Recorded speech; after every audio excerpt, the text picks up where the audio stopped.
Madam Speaker, I want to thank all our colleagues who have taken time to contribute to this bill. I've listened to their comments, many of them in their support, as is the nature of lawmaking. Mr. Speaker, I once had a seasoned legislator before I joined Parliament say that just as it is unpleasurable to watch sausage being made, the work of lawmaking also is not a very beautiful exercise. You will hardly ever agree on everything. There are many things that people view differently, but by and large, and I agree with the words of Senator Okongo Mogeni, a member for Health Committee, when he rose to move, he said this, in consideration of these bills, they should take a bipartisan manner, given the nature of the importance of the bill. And they have taken time to explain many of the concerns that members have on data protection, including the laws that have been laid therein. I think I listened to Senator Osotsi, and perhaps if he was here, I would have helped him appreciate better that in a particular law, the reason why we make law, Mr. Speaker, is that there is no one law which on its own is self-sufficient in as far as meeting or mitigating whatever undesired effects could come out of that law. What do I mean, Madam Speaker? That there are issues, for example, of how this data is to be protected. But you must remember that in the year 2019, in this same House, Madam Speaker, we passed the data protection laws, and on areas, on matters of protecting data that has been set out for a particular purpose, that is a superseding or overarching law in terms of providing for that. We don't have to put it in every law, because I hear him make that comment almost on every other bill that we pass here and say, oh, how is this data protected? And so on and so forth, Madam Speaker. There are many such instances that I could close. I could even close with the comments by Senator Sifuna, which I've listened to, about the composition of many of these agencies. Well, we could equally debate, Madam Speaker, and say it is something that we can improve and make better. When we were in Turkana, for example, I saw the proposal that came from members. But Senator Sifuna, you will have to appreciate the position that we find ourselves in as a Senate. If it was up to us alone, we would go the route that you're proposing. But this is a bicameral system of parliament. We have our colleagues on the other side who, each time, when we propose things that are even provided for in the Constitution, sometimes they find difficulty in. And you end up stagnating with very important legislative business, haggling and arguing over certain matters. The thing that you hope, Madam Speaker, and I want to tell you this, Senator Sifuna, I have served in boards, and sometimes when you send, you know, we must equally begin to demand, Sifuna, from COG, the quality of the people that they send to represent us in these boards as well. Because it's not about, it is important to have many, and this is not to make light of your point, but sometimes when you don't have that opportunity, then you'd rather send somebody whose mind from start to finish will be talking about how are the interests of devolution protected in this particular bill. But look at how COG sometimes nominates some of these people.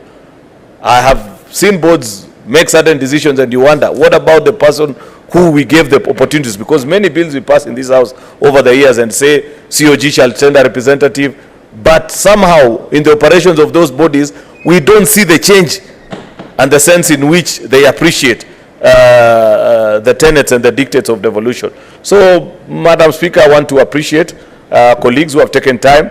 This is the third, Madam Speaker, of this legislation. Shortly, Madam Speaker, upon the conclusion of this, I will equally be moving on to the fourth of the bill, therefore culminating in an exercise that we began a few weeks ago of trying to give life to UHC, a call that we've had, and I mentioned this when we were in Turkana, I think since the third president of this republic, that have been trying to say, what is it that we are going to do to ensure that all Kenyans, Madam Speaker, enjoy good health care and quality health care. And therefore, Madam Speaker, under the principle of good over bad, because I remember when we were doing the new constitution, this present constitution, Mr. Speaker, those that were in the no-camp told us,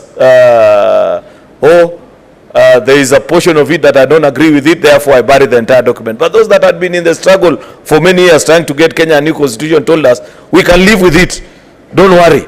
Once we get the many good fruits of this constitution, the rest will find ways. Of course, Madam Speaker, we bear testimony today seated as a house.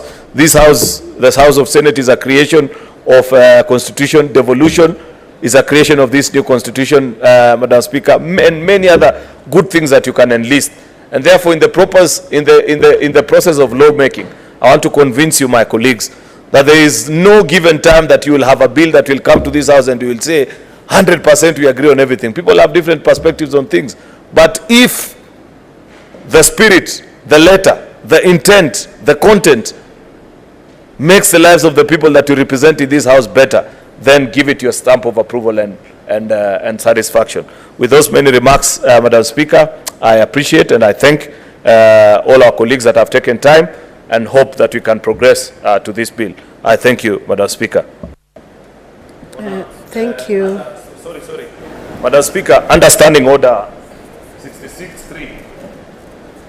Madam Speaker, understanding order number 66.3, I beg to defer the putting of a question on this until to nominate later on today, Madam Speaker, because there is a bill which is the order paper that we want to consider equally.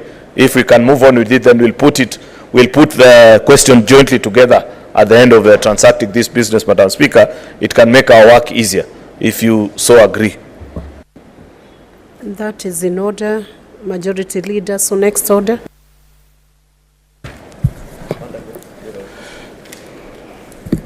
Order number 14, the Social Health Insurance Bill, National Assembly Bills number 58 of 2023, second reading.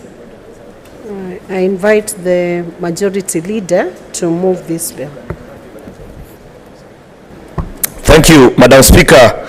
I beg to move that the Social Health Insurance National Assembly Bill number 58 of 2023 be now read a second time.